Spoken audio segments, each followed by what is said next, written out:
Assalamualaikum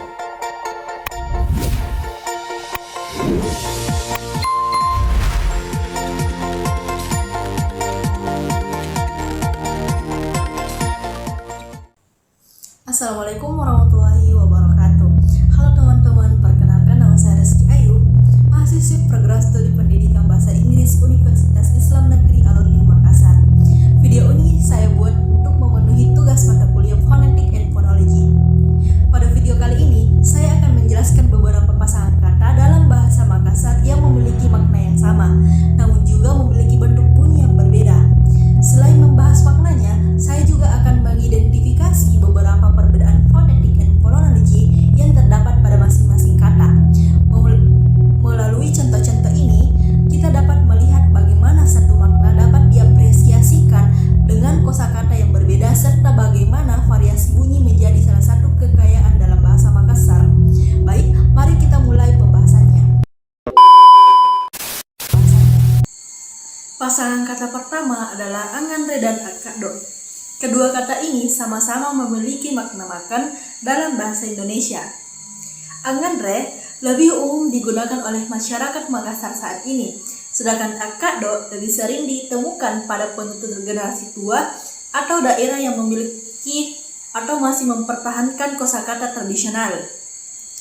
Di sisi phonetic and phonology, kedua kata ini memiliki perbedaan bunyi yang cukup jelas. Kata anganre mengandung bunyi eng atau anganre, sedangkan kata akado memiliki bunyi konsonan rangkap ke yang digunakan lebih panjang atau lebih kuat dibandingkan konsonan tunggal, atau contohnya seperti akado.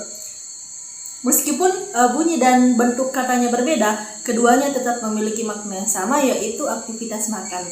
Pasangan kata berikutnya adalah cora dan singara yang sama-sama berkaitan dengan makna terang atau cerah. Kata cora biasanya digunakan untuk menggambarkan warna atau penampilan suatu benda yang cerah atau mencolok. Sementara itu singara lebih sering digunakan untuk menggambarkan keadaan cuaca, cahaya, atau suasana yang terang. Dari sisi fonologi, kedua kata ini memiliki jumlah fonem atau suku kata yang berbeda. Cora terdiri dari bentuk yang lebih pendek, sementara singara memiliki lebih banyak fonem yang mengandung bunyi eng, singara, yang tidak ditemukan pada kata cora. Perbedaan ini menunjukkan bahwa kata dengan makna yang sama tidak selalu memiliki pola bunyi yang sama. Pasangan kata ketiga adalah pakaian dan cara-cara yang sama-sama berarti pakaian. Kata pakaian merupakan bentuk yang dipengaruhi oleh bahasa Indonesia atau kata serapan, yaitu pakaian yang mengalami penyesuaian bunyi sesuai dengan pola pengucapan bahasa Makassar. Sedangkan cara-cara merupakan kosakata asli yang juga digunakan untuk menyebut pakaian atau busana.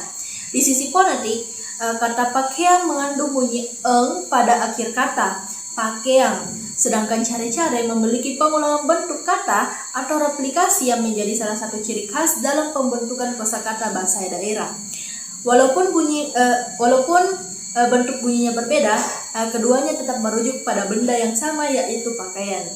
Pasangan kata berikutnya adalah mangge dan bapa yang sama-sama digunakan untuk menyebut kata ayah. Kata mangge merupakan sapaan tradisional dalam bahasa Makassar yang lebih sering digunakan oleh generasi terdahulu. Sementara itu, bapa merupakan kata yang berasal dari bahasa Indonesia yang kini lebih umum digunakan oleh generasi muda karena pengaruh pendidikan, media, dan komunikasi sehari-hari. Dari sisi fonetik, kedua kata ini memiliki cara pengucapan yang berbeda. Kata mangge mengandung bunyi sengau eng yang dihasilkan oleh aliran udara melalui rongga hidung. Sebaliknya, kata bapa didominasi oleh bunyi letupan p dan b yang dihasilkan dengan menutup kedua bibir kemudian melepaskannya. Dari sisi fonologi, perbedaan bunyi tersebut menunjukkan bahwa dua bentuk kata yang berbeda dapat digunakan untuk menyampaikan makna yang sama dalam masyarakat penutur. Hal ini juga memperlihatkan adanya pengaruh bahasa Indonesia terhadap penggunaan kosakata bahasa Makassar pada generasi sekarang. Pasangan kata terakhir adalah tangkasa dan lanjing yang sama-sama memiliki arti bersih. Kata tangkasa biasanya digunakan untuk menggambarkan kebersihan rumah, pakaian, dan lingkungan secara fisik. Sedangkan lanying sering digunakan untuk menggambarkan sesuatu yang bersih atau jernih, seperti air yang bening. Dari sisi fonologi, kata tangkasa memiliki 3 suku kata yang berbunyi eng atau tangkasa di bagian tengah kata, sedangkan lanying memiliki bunyi eng pada akhir kata. Perbedaan susunan fonem tersebut menghasilkan bentuk pengucapan yang berbeda walaupun makna keduanya masih berkaitan dengan kebersihan. Baik, dari pembahasan tersebut dapat disimpulkan bahwa bahasa Makassar memiliki berbagai variasi kosakata yang memperkaya penggunanya dalam kehidupan sehari-hari.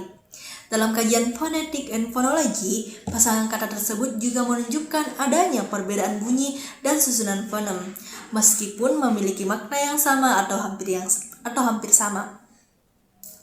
Hal ini memperlihatkan bahwa variasi bahasa tidak hanya dilihat dari maknanya teman-teman, tetapi juga dari cara kata tersebut disampaikan atau diucapkan. Menariknya, meskipun sama-sama termasuk dalam bahasa Makassar, setiap daerah dan generasi dapat memiliki pilihan kata yang berbeda untuk menyampaikan makna yang sama. Bagi seseorang yang berasal dari luar Makassar, bahkan bagi sesama penutur Makassar dari daerah yang berbeda, kata-kata tersebut juga mungkin terdengar asing atau menimbulkan pemahaman yang berbeda. Hal ini menunjukkan bahwa bahasa tidak hanya berfungsi sebagai alat komunikasi, tetapi juga mencerminkan sejarah, identitas, dan budaya masyarakat penuturnya. Demikian penjelasan yang dapat saya sampaikan pada video kali ini. Saya berharap pembahasan ini dapat menambah wawasan mengenai hubungan antara makna kata dan bunyi bahasa dalam kajian phonetic and phonology. Saya Rizky Ayu, terima kasih atas perhatiannya teman-teman. Wassalamualaikum warahmatullahi wabarakatuh.